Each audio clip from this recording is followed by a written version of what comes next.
boom, boom, boom, boom, boom, boom, ba ding, ding, ding, dong. Boom, boom, boom, boom, boom, boom. Rock and roll star I am. I should be in a band. I sing so good. Do do do do do do do do do do do do do do do. What I'll tell you, it really does take a while for it to come on, doesn't it? Live from VentureX Studios, it's JP, Kathy, and the crew. Ooh.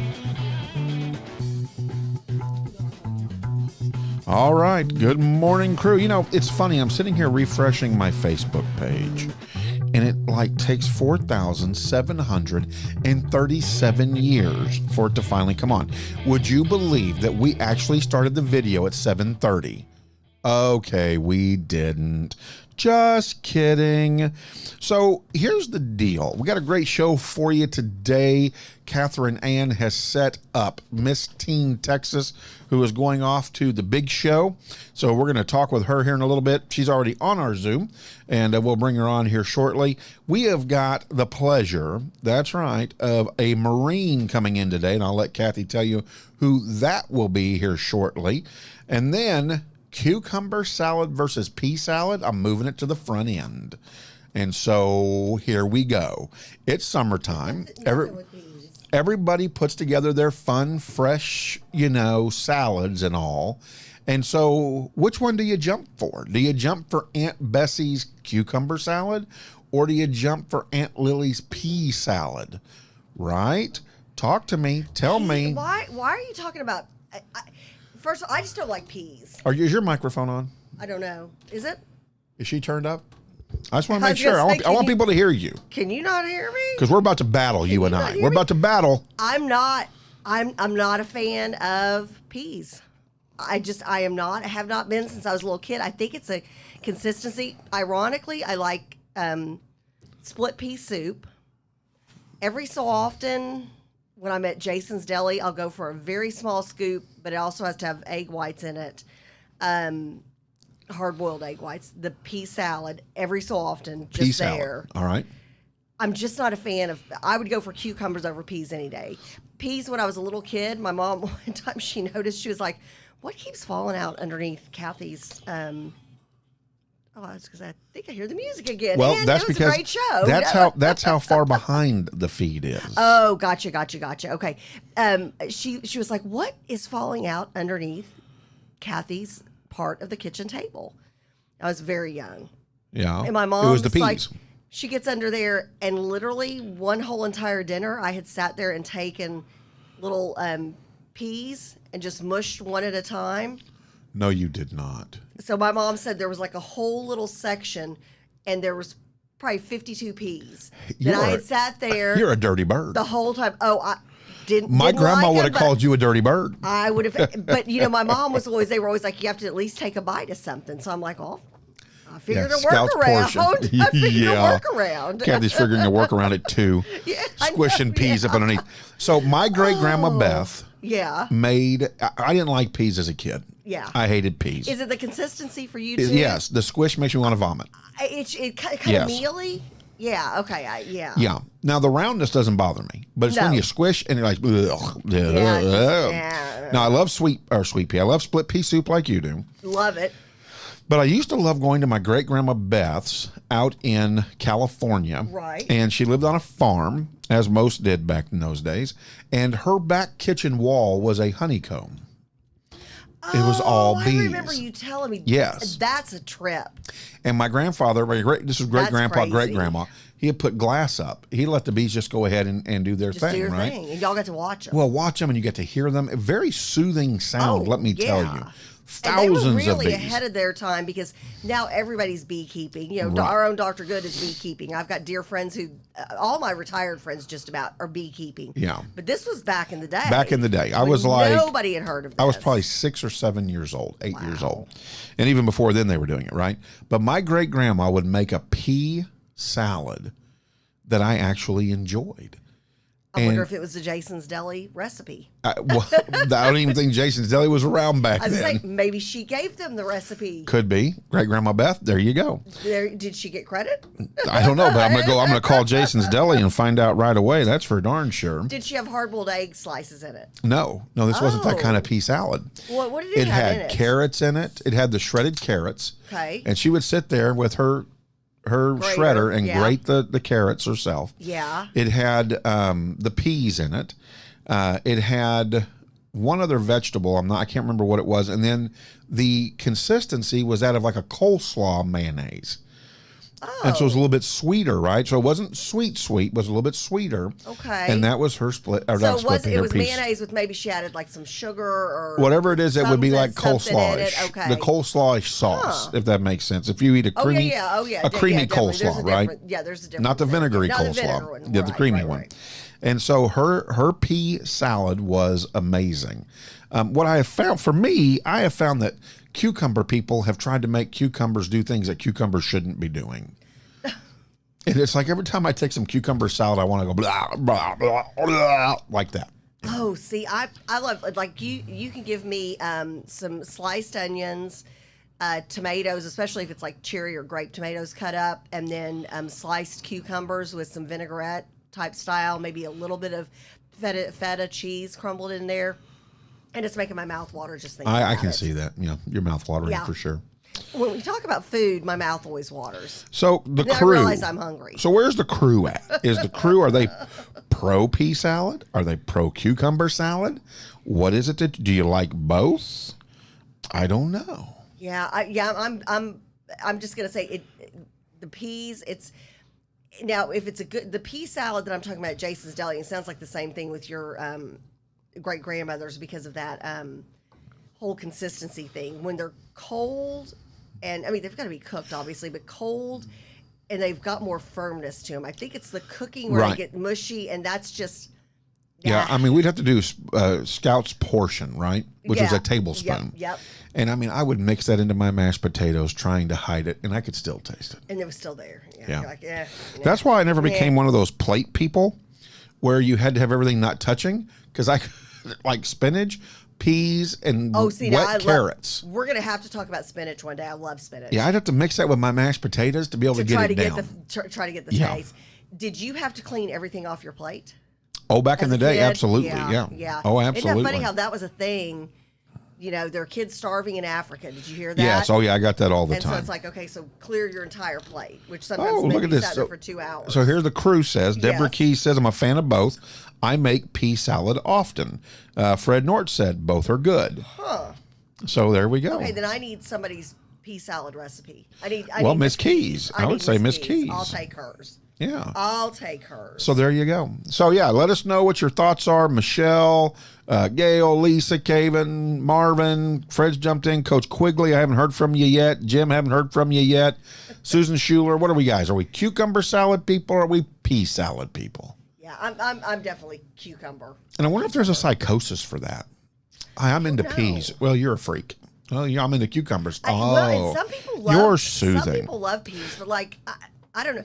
The only time I brought peas out to dinner with the kids, I would make what I called a meatloaf cake, and it was meat. I would bake a meatloaf, and then I would take a spatula and take mashed potatoes, cover the entire meatloaf up in, so it looked like it was like white icing, but it was mashed potatoes, and then around the edges I would alternate a little pea, a little carrot, a pea, a carrot, a pea, a carrot, all the way around the edge, so it looked like the icing around the edge.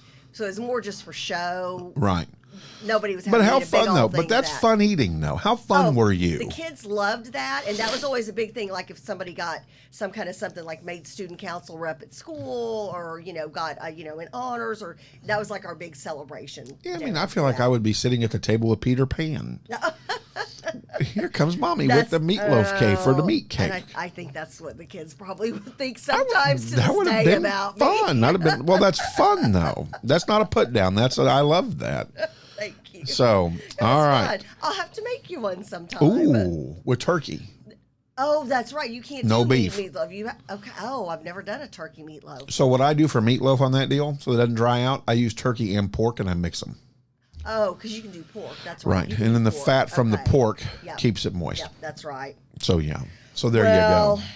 This is super exciting. We have got just a dynamic young lady coming on with us here, Miss Teen Texas. Oh, there she is. Goodness gracious, look at that. Catherine is just an extraordinary young lady. Literally was just named Miss Teen Texas hours before Mallory was named Miss Texas. The competition's going at the same time, and can she hear us? She can hear us. We can. There she is. We can hear her. Okay, there we go. Yay! So I'm like way super excited. Well, she's a beautiful young lady. She's getting ready in 10 days to go compete. Look at all the hope and all the excitement and the exuberance. I know, and I hope we can get her picture. Like she's not a 50-year-old worn out Miss Teen Texas. No, she wouldn't be. She wouldn't be. So, Catherine, tell us a little bit about yourself, about how you got into the pageant life, and then JP and I want to talk to you about your platform. You've got you and JP have some things from your childhood in common. And then you've got such an important platform, and I really think this is going to resonate at the national level as well. So welcome to you, Catherine. Thank you. Yeah, so I got involved in Miss Texas kind of on a whim. I did not grow up in the Miss Texas organization. A lot of other girls did, and I used to be a competitive gymnast. I was a gymnast for 13 years, and I quit because of COVID. Just didn't really work out, and I missed competing. And there was a girl at my school who was in the Miss Texas organization, and I always saw that she was doing things with it. And I was like, okay, this could be fun. So I entered at large, which kind of just means you kind of like just go ahead and enter. I didn't do like a local competition. I just went ahead and entered into the state competition with Texas Outstanding Teen. And I did that in about February. And it was just my mom and I, and we just kind of navigated things by ourselves in a completely new world. And I ended up doing really well. And I was shocked, like completely shocked that I did so well, but I definitely wouldn't change it. It's an amazing organization. And I really had no idea the benefits until I was Catherine, I'm dumbfounded. I didn't realize. So this was your first competition? Oh my goodness! Are you hearing this, JP? This was our first competition, and okay. And I didn't realize you can't go through you can come at large and not have gone through like a Miss Teen Plano or something like that. Bravo to you for just getting out there and going for it. Yeah, I thought I'd just go ahead and try it. And, I sang. My talent was singing. I took voice lessons when I was, 9, when we first moved to Texas. Right. And I hadn't taken it for years. And I had, 3 or 4 voice lessons before the competition. I hadn't sung on stage since I was 10. And I just thought, hey, why not? Why not try it? Well, good for you. And look, and then you win the title of, and correct me on the exact title. Okay, so it's Miss Texas Outstanding Teen. That's an Outstanding Teen. So then is it Miss America Outstanding Teen that you will be competing in 10 days? Miss America's Outstanding Teen. And perfect. Crazy, but I'm excited. Well, and so, my goodness, this is one of those things. Did you ever expect that you were going to win your first time out? Absolutely not. It's really funny because I'll look back through text and it'll be with my friends. And some of my friends wanted to come watch me, and I was like, guys, I'm not going to let you watch me lose. No. Hey, don't come watch me lose. Oh, by the way, I won. Dang it, I should have invited all my friends. You never know. And man, it's so crazy. I still can't believe it. That's awesome. Well, want to get into switch from again, this is such great news. We think you are going to be such a fantastic representative, and I'm wondering during the competition, maybe if we can get you to just zoom in for a few minutes and say hi to everybody from the competition for Miss America's Outstanding Teen. That would be awesome. But let's talk about your platform. And how your platform came to be, because this is where you and our own JP, y'all unfortunately both have lived this world. So let's talk about this. Yeah, absolutely. So when I was born, my house kind of already had a lot of issues. My dad was severely mentally ill. It was something he dealt with really his entire life. And by the time I was born, it had gotten pretty bad. So by the time I was about, I'd say 4 or 5, he started to get really abusive towards my mom. It started financially, and then it escalated to emotional, and then eventually physical. And, it kept getting worse and worse. And then one day, just a random Saturday, my mom and him got into an argument at our old apartment building, because we used to own apartments on the University of Illinois campus. And they were just fighting, but it was nothing new. Like, they were just yelling at each other. And that, we didn't really think anything of it. But we went home, and my dad took my mom into the back bedroom with me and 2 of my brothers home, and he shot my mom 3 times and then turned the gun on him. And I was the one who ended up finding them. My mom is alive. She made a full recovery, and she walks in her 4-inch heels every day. Love her.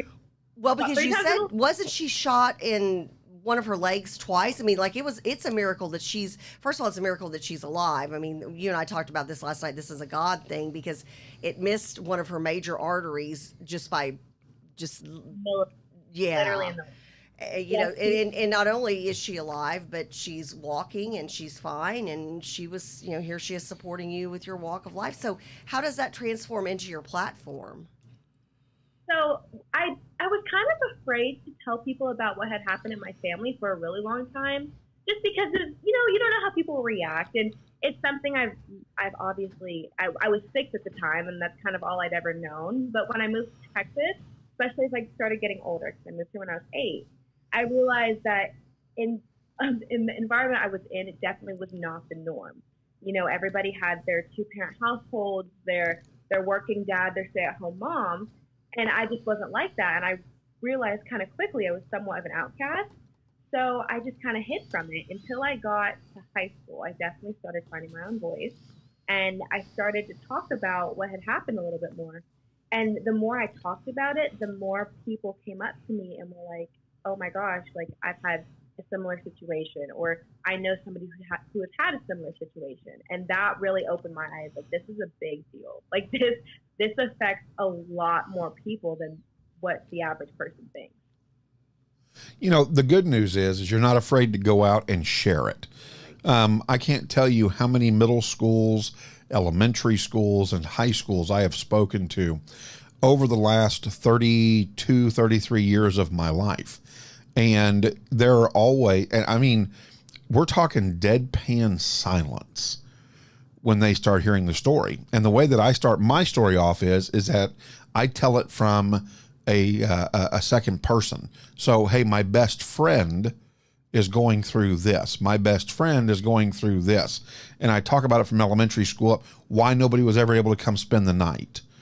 Because my bio dad, father, whatever you want to call him, also severe mental health, ended up getting into drugs, ended up becoming homeless probably at some point. My mother had to grab up her 4-year-old and 6-year-old and take off because he tried to he put a gun in my mouth at one point and tried to kill me. And my mother talked him down because he thought that he was Jesus and we were all just going to go to heaven together. When my mother had moved, he had gone back to that house and there was another family there, and he held them at gunpoint, thinking that they were us, and they were able to talk him down. Not to mention what other comes with that, right? Sadly, I was also a victim of being molested at the age of 6 by a male friend of my mom's, because she was having to rely on friends to help during that time, because again, she's trying to survive. And so, we give other people a voice by sharing our story so publicly and being open by it. I can tell you that, again, the room, and I'm talking elementary all the way to high school, you could hear a pin drop, and then you would start seeing tears come out of a couple, 3 or 4 kids in the classroom. And so God bless you for what you're doing and what you have survived, that you can now go and you can share it. It's a message, and that message will carry a lot of weight. Don't ever forget that. You will impact young people the rest of your life. And so thank you for that. Thank you. Oh, man. I got goosebumps. Yeah, but I mean, that's really one of the main reasons why I entered the Miss Texas organization, because I felt I've gone through all of these different things. When you go through something like that so young, there's a lot of other effects. You develop PTSD. PTSD. I had panic attacks from the age of 8. Like, all of these different things that really carried over with me. And I'm on the other side of that now.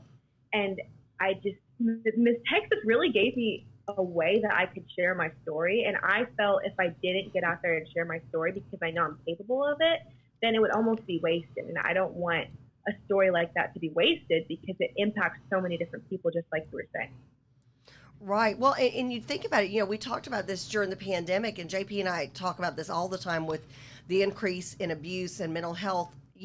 It's very timely that you are bringing this platform to the Miss Texas stage, but also to the Miss America stage, the national platform. Yeah, I think it's so important. I think, like JP said, I know his personal story, and I know he's had people who have come up to him after these speeches, and you will have the same kind of reaction, I have a feeling, because you've got that same passion for helping other people that JP does. And that's it. People come up and say, hey, I went through this. How did you become not only you're no longer a victim, but you're surviving and you're thriving? I think a lot of that comes from my mom. I was a very, very shy and timid, like 5th grade all the way up to my freshman year. I would say I was very shy, very timid, and I kind of just, in a sense, shut down, which is really common for kids to go through things like that. But during that time period, my mom was finding her voice, and she was getting involved, and she was going and speaking to people, and I would watch her speak, and I would think, well, she would tell the story, and the way she says it is, I'm the one who found her and I'm the one who saved her because I was the one who gave her the phone to call 911. And just hearing her speak like that, it really inspired me so that I could find my voice and really be able to share the same way she does, because we have the same story, but we connect different people. And I think that's so amazing. Well, and I think it's always so good to have a role model, and in your case, it sounds like it's your mom.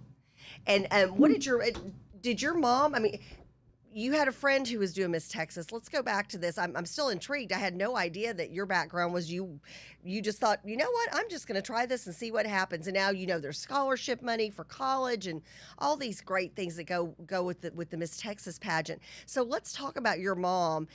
How did she serve as a role model? And then obviously it sounds like it, your mom was probably your biggest cheerleader and was supportive. So how did that work out with y'all going to this whole new world for the first time, which is the Miss Texas pageant?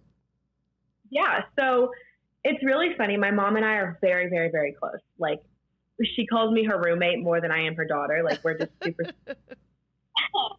And she's always definitely encouraged me to try something new. Like, whether that was a new instrument, whether that was singing, a new sport, she was always just like, okay, try it. Like, just follow through with whatever you do, and just we'll see. So that was really why we entered. And then we were just navigating this crazy world together. And there were a lot of times where I was like, Mom, I can't do this. Like, I don't want to do this anymore. Like, I don't know what I'm doing. I don't know if my clothes are good enough. I don't know if my paperwork's good enough. All of these different things, because I had no idea what to base it off of. And, it's just me and her trying to get through this. And she was like, no, you already started. You need to finish. And that made me mad sometimes, because I was like, I don't know what I'm doing. Like, I have no idea what I'm doing. But she pushed me to keep going, and she was my biggest support. I mean, she's really my backbone. Like, without her, there is no Catherine, because she just is literally my whole world.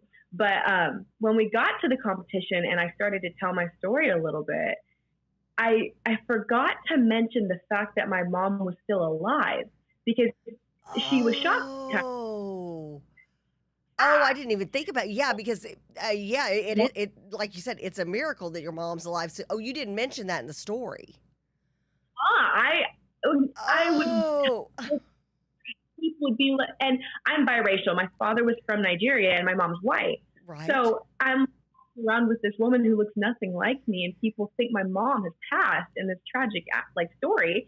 And I knew that, like, after I won, especially because some of the people in the organization thought my mom was passed or had passed.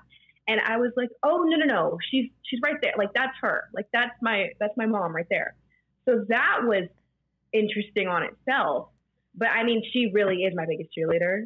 There is I don't even know. She's the reason I'm able to tell this story, because she just really has always pushed me to try to better myself. And this is one of the ways she decided to have me better myself. Well, I love that. And what an opportunity. So if somebody's interested in getting involved in the Miss Teen Texas or the Miss Texas organization, how do they do that if they haven't gone through a local pageant? Yeah, so there's a lot of information. There's a lot of really, really good information on misstexas.org. One way you can do it, the way I would probably recommend, is definitely go through a local competition. And they're starting up here. I think the first one is July 31st, I believe. Okay. But they're all on August, and I'm sure they're past August too. But there's a lot of different titles, and they're amazing opportunities. They're so much fun. I definitely recommend going through that. I'm not sure how at-large entries will work this upcoming year, only because I know they were easier this past year because of COVID. So they put them up so that it would be easier for more people. MissTexas.org has a lot of great information, and they definitely on there better than I could. Awesome. Well, and then if people want to follow you, Catherine, how do they do that? Yeah, so I'm on Instagram, and my Instagram is MAOTeenTX. Or you can type in Catherine with a K, Omo Osagi, but I know that's hard to spell. So if you type in that or Miss Texas Outstanding Teen, those will all show up on my Instagram. Fantastic. Well, we are just so thrilled for you. Again, congratulations and blessings. We wish you well at the Miss America's Outstanding Teen competition. I think you will be a superb representative for the great state of Texas, and we're just so proud to have you on the show, and we wish you nothing but the best. Thanks, Catherine. Thank you so much. All right. What a delight. Deborah Keys is on her feed, and she said, this gives me hope for the future. What an outstanding young woman. She's so articulate, so full of hope. And that's true. I think we get so bogged down in talking about the negatives that are going on out there that when we see somebody like this, Catherine is such a breath of fresh air. And again, she's got a very serious topic to talk about, and that is breaking that cycle of abuse. So again, we just wish her nothing but the best, and can't wait to hear all about Miss America Outstanding Teen and the competition there. And we know she will represent Texas well. Talking about somebody who's representing Texas well, we have got Congressman Van Taylor with us. How are you this morning? Do we have audio? Van, Congressman, can you please unmute yourself, sir?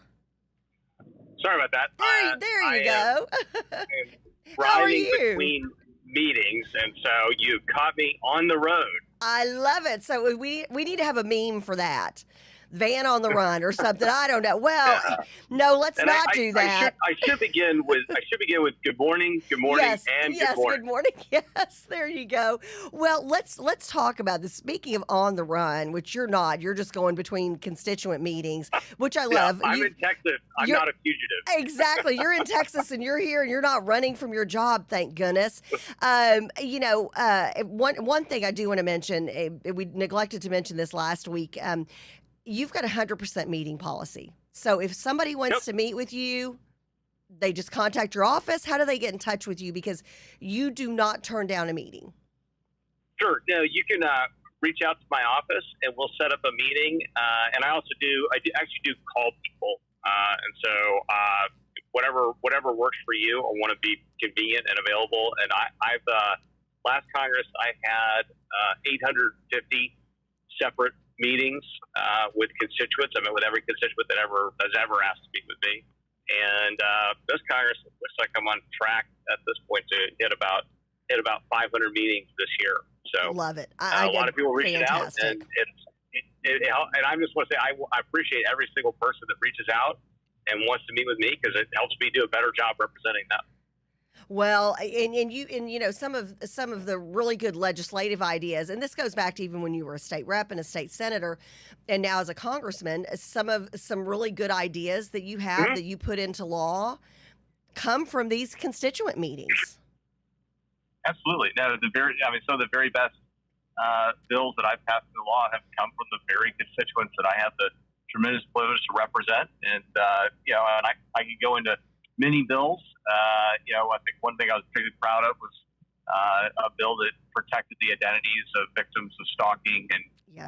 domestic violence and sexual abuse, and helping them to hide their identity from from people that would do them harm. And so was proud to get that done. And that the genesis of that came from a mom from McKinney, said, I'm really worried about a stalker, and kind of gave her details, and we figured out how to go and address that problem. It took us about a year of meetings, but finally got it all done. And it wouldn't have happened if someone hadn't showed up in my office and said, hey, man, I've got a problem. I want to talk to you about it. Well, and I think that's fantastic because, again, you are here and you're hired to represent we the people, and you're doing exactly that.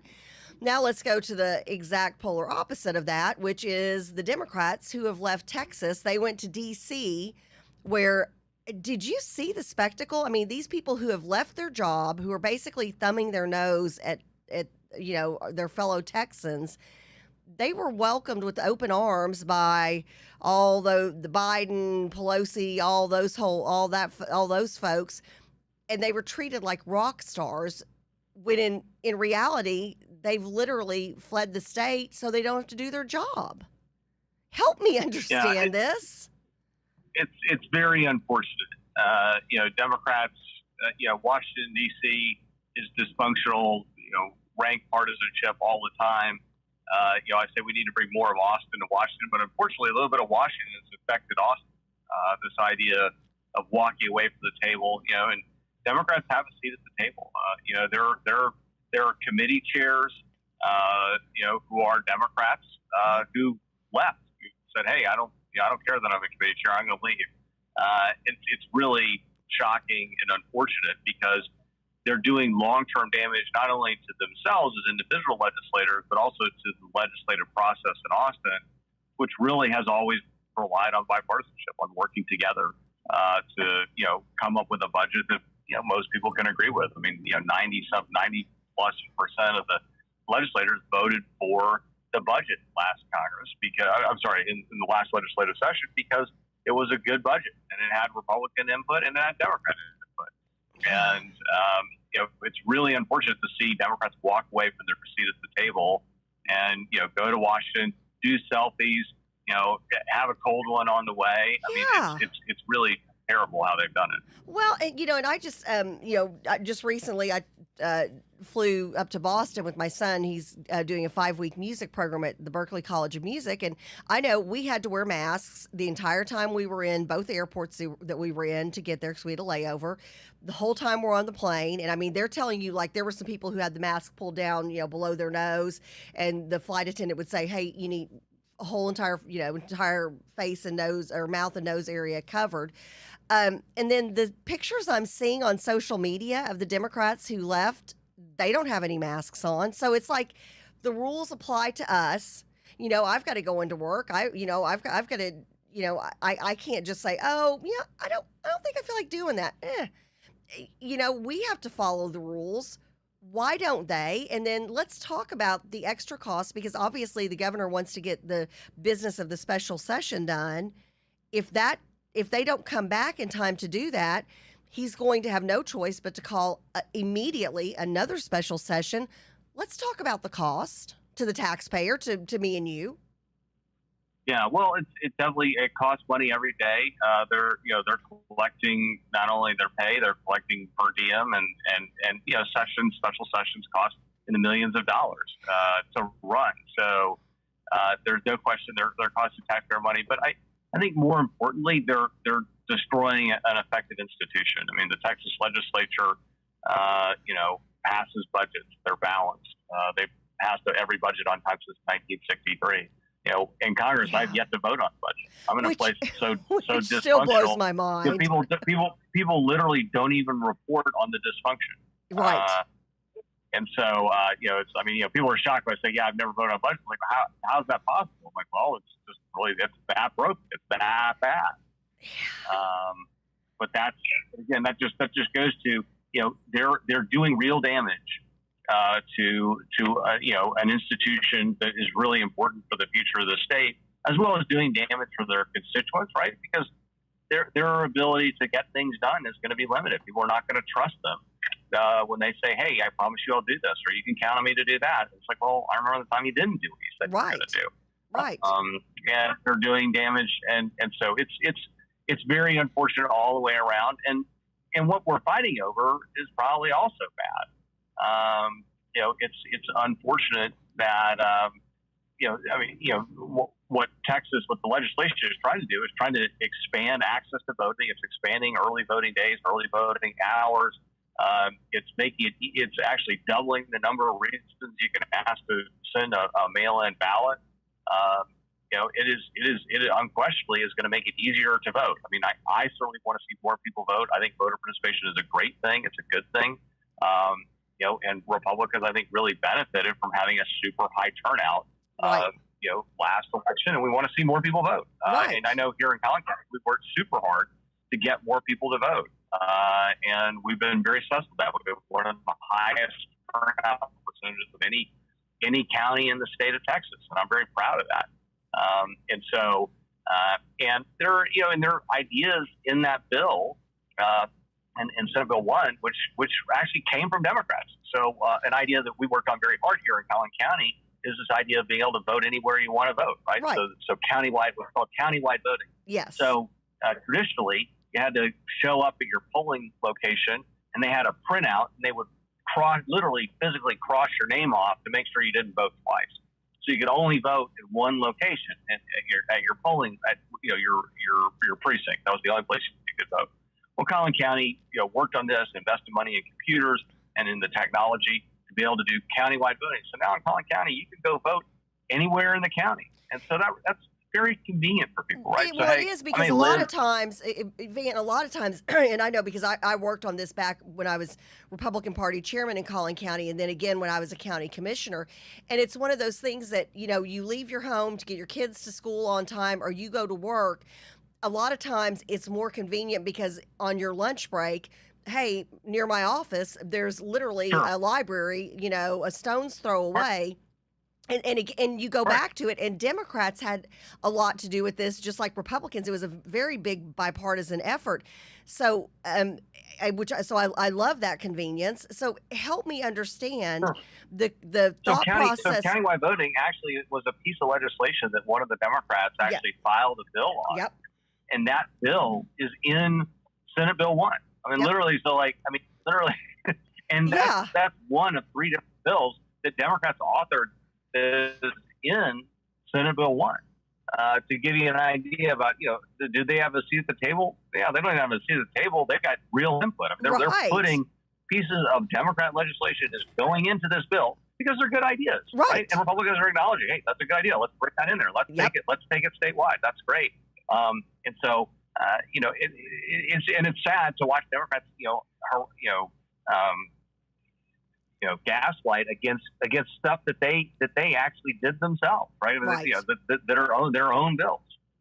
Well, so then does this come down to, and it is what it is, and it really frustrated me when I was watching some national news feeds, which I try to stay away from, but boy howdy, I couldn't the other day, and I'm watching these Democrats talk about all the glorious, roll out the red carpet, treated like royalty welcome that they got in DC.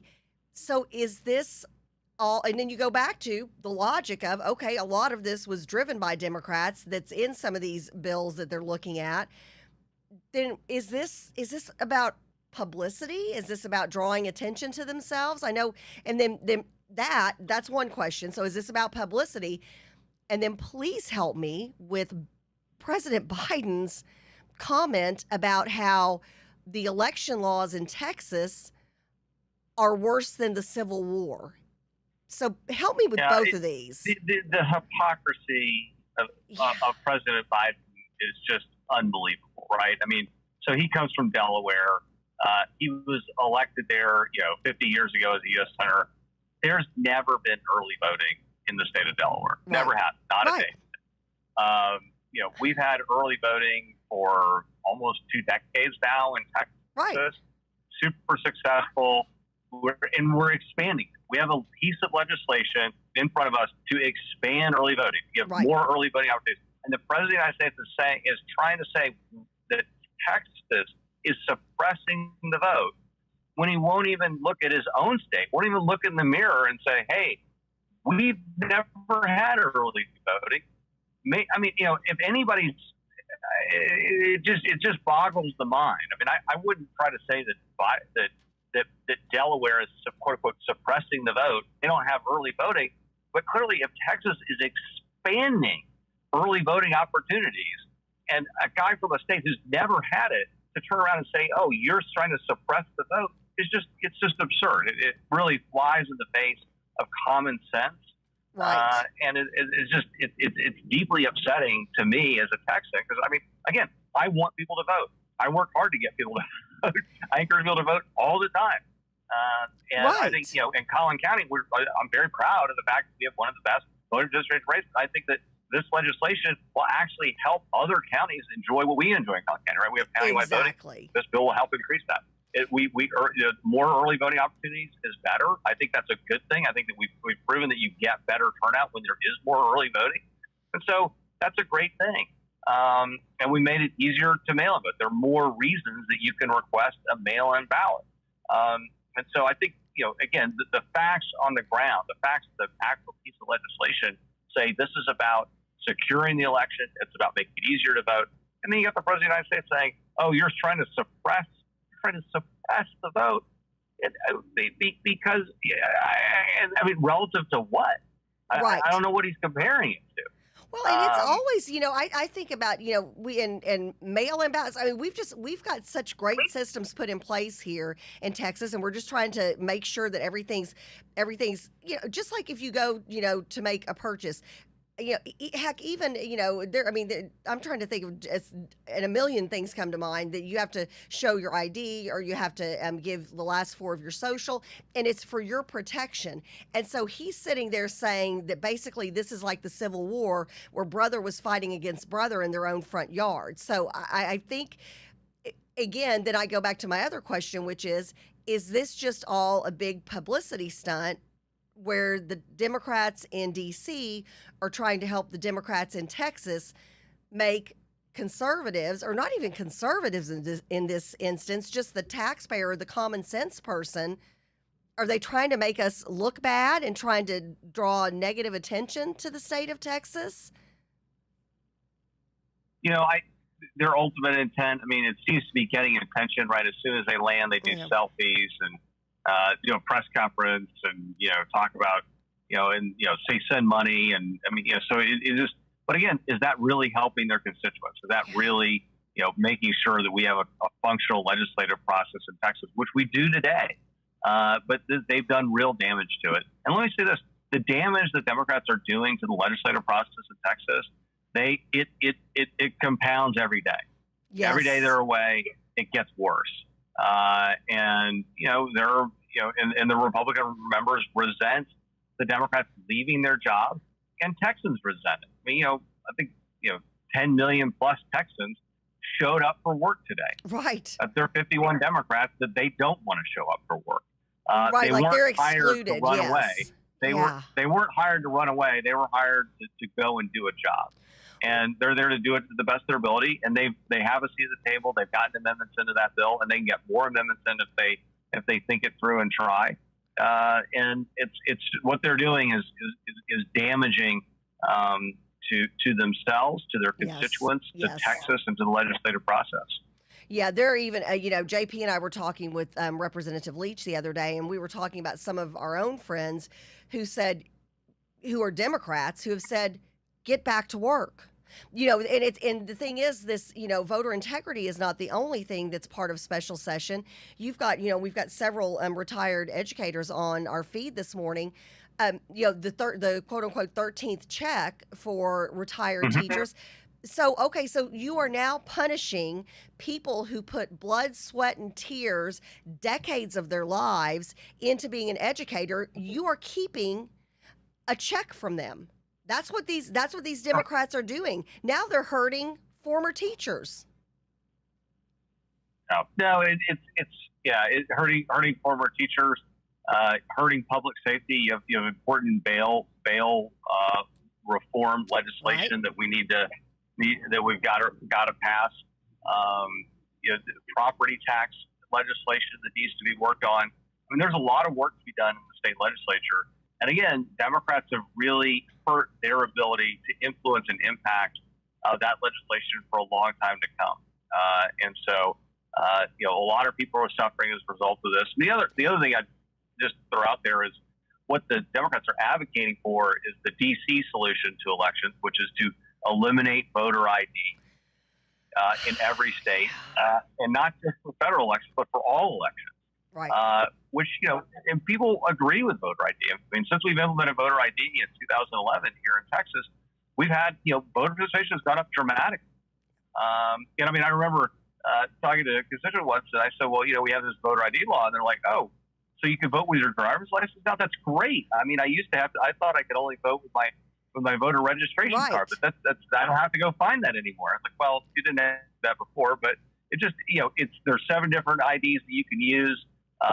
It's definitely increased voter participation, and it's been very successful. It's very popular, and there's a reason for it. It gives people confidence that their identification, that their ID is not their identity is not stolen in the election process. And another crazy thing that the Democrats have in their bill in Washington, D.C. is they want public funding of elections. So you're taking government money and you're pouring up to $7 million per election into paying for attack ads, paying for lavish fundraisers, all the things that a campaign will want to do, and that's just not right. I mean, people don't want to have their tax dollars funding elections, but that's what the Democrats are asking to do with their for what they call the For the People Act. I call it the For the Politicians Act because it helps politicians.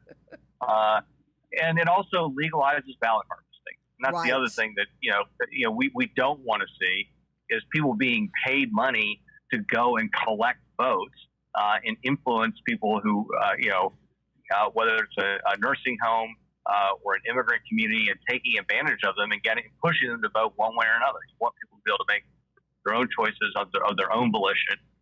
And ballot harvesting, is a bad thing. We've heard a lot of terrible stories about ballot harvesting across Texas, and it's just, it shouldn't happen. Right. Well, Congressman, we really appreciate your time. We look forward to seeing you next week. Hopefully the Democrats in Texas will be back to the business of we the people. Hopefully someday while you're in D.C., you'll be able to vote on a budget. What a crazy concept. We really appreciate all of the good work you do, because you really are dealing with, especially under this administration, you're dealing with such tremendous hypocrisy that it really takes a lot to put a brave face forward. And we just appreciate your service to our country, first as a Marine, and then your service as a state rep and a state senator, and now as a United States Congressman. And I'm very proud to call you my Congressman, and have a blessed weekend. And thank you so much. Thanks, Kathy. Good to be with you.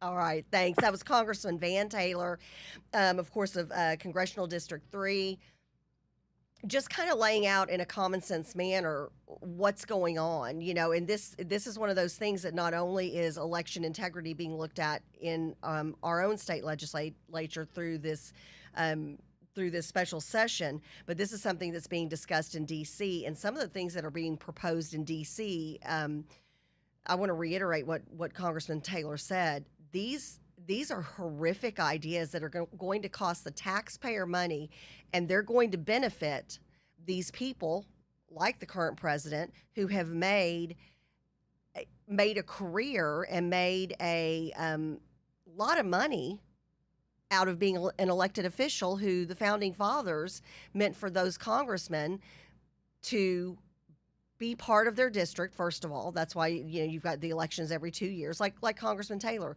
Last week he was in D.C. Now today he's in Texas, because he's back in the district, talking to we the people, finding what we want, and then bringing our voices back to D.C.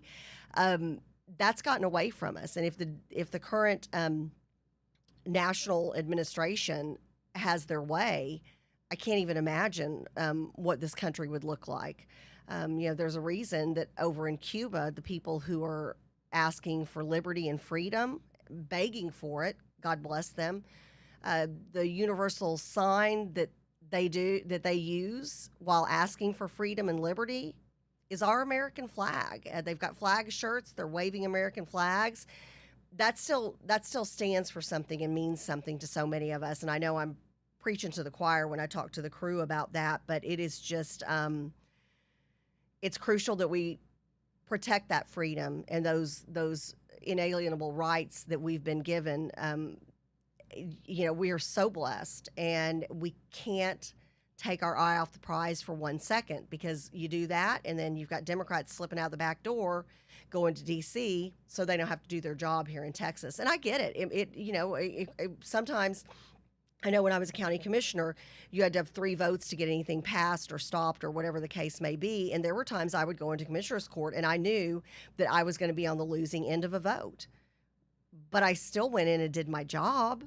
I still went and I spoke my mind, and I said, here are what, the people who I've talked to have said this, this, and this. I've gotten this many phone calls, this many emails, have talked to this many people face to face, and they say they want this. And sometimes I still came up on the short end of the vote, but I was there because I was hired to do a job. And, this is like that, when your kids are little and they're throwing a tantrum. Do you let them continue to throw tantrums, or do you tell them, hey, guess what? Sometimes in life you're not going to get your way. Sometimes you are, but when you don't, you can't throw a fit about it. And I feel like this is just a bunch of temper tantrums being thrown by these Texas Democrats who have left the state and are refusing to come back and do the job of we the people. So, anyways, but it is a Friday. We're almost out of time, but I wanted to start talking about something very fun so we can end on a high note, and that is the food at the 2021 State Fair of Texas is fried, shocking, savory, sweet, and everything in between. So it's not the State Fair without innovative, boundary-pushing food offerings at the 2021 menu. And the 2021 menu is already looking pretty crazy. So let's talk about a few of these dishes, because this is one of the things that JP and I will be going into more detail. And okay, here's my mouth is watering again talking about these foods. So under the savory column, here's a few of the foods this year. Bacon jam corn bombs. Actually, I bet that's really good. Now, this I can't wait to try. Country fried shrimp grits. Can't wait. Crawfish etouffee stuffed turkey leg. Yeah, this all sounds good. Crispy crazy corn. Dallas hot. Don't know what that is. And again, JP and I'll be going into more detail on some of these as the weeks progress and we get closer to the State Fair of Texas. Deep fried I-35. That just sounds hilarious. Under the sweet. And I don't know how I feel about this one. Brisket brittle, because I love peanut butter brittle. And I also like pecan brittle. And I like the kind when you throw in like the peanut butter and jalapeno brittle. But this is brisket brittle. So is it going to have the pieces of meat in it? I don't know. Tell me what y'all think about that. Deep fried pancakes, deep fried PB and ras brulee. So the ras brulee, some kind of raspberry brulee cream of some sort. Deep fried peach cobbler soul rolls. That sounds good. Deep fried Ritz. So I'm assuming the Ritz cracker. Deep fried toffee. And here's the thing. This is what's so great about the State Fair of Texas. We'll fry anything. And I just love that. Deep fried Halloween. I don't know what that means. Okay, then we've got a few other things. We've got, the Texas pumpkin poke cake. And then there's the armadillo. So what is that? I can't wait to figure out what some of these are. Back on the savory side, Takis Locos. So I have a feeling that's going to be super, super, super spicy. Texas chicken fried steak, flauta. The Texas Easter eggs. And then, you know what? And I just recently heard there's a drink called ranch water. Has anybody heard of that? It's like, I want to say it's like that, like a really fizzy, highly carbonated club soda water type style thing. And I think tequila. And then I think they put some kind of spice into it. Have you heard of that, Chambrielle? She's like, no. somebody just told me about ranch water literally like a couple of weeks ago. I was like, ranch water? Because I'm thinking ranch dressing, you know. But so I'm wondering if I'm wondering if this frozen ranch water is that drink that's kind of popular right now, or that I think is popular right now. I say that everybody's like, what is it, Kathy? I don't know. Maybe I'm on the cutting edge of something.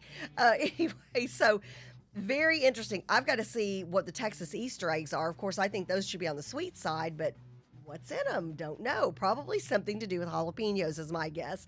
Anyways, so the Great State Fair of Texas 2021 will be open for business. Thank goodness. Really missed the fair last year. And just looking forward to diving deeper into some of these foods as the weeks progress and seeing what you guys think is going to be a hit or a miss. Of course, like I said, anything fried. I still go back to, I was blown away when they did the fried Twinkie. I still remember how that was so, Shamri, I was like, I just remember how that was just such a big deal back in the day. And now it's like fried toffee, deep fried Halloween, what's that? Anyways, y'all have a blessed weekend. We look forward to seeing you Monday. We'll have Dr. Clothier back with us. Lots of new updates on COVID and on the new strain. So lots to talk about on Monday. But y'all have a blessed weekend. Be safe, be healthy. We love y'all. Thank you to Miss Teen Outstanding Texas for coming on to our show. We wish her nothing but the best at the national competition. And then thank you to our friend Susan Schuler for bringing her on. And thank you to Congressman Van Taylor for being here. Y'all have a blessed one. Love y'all.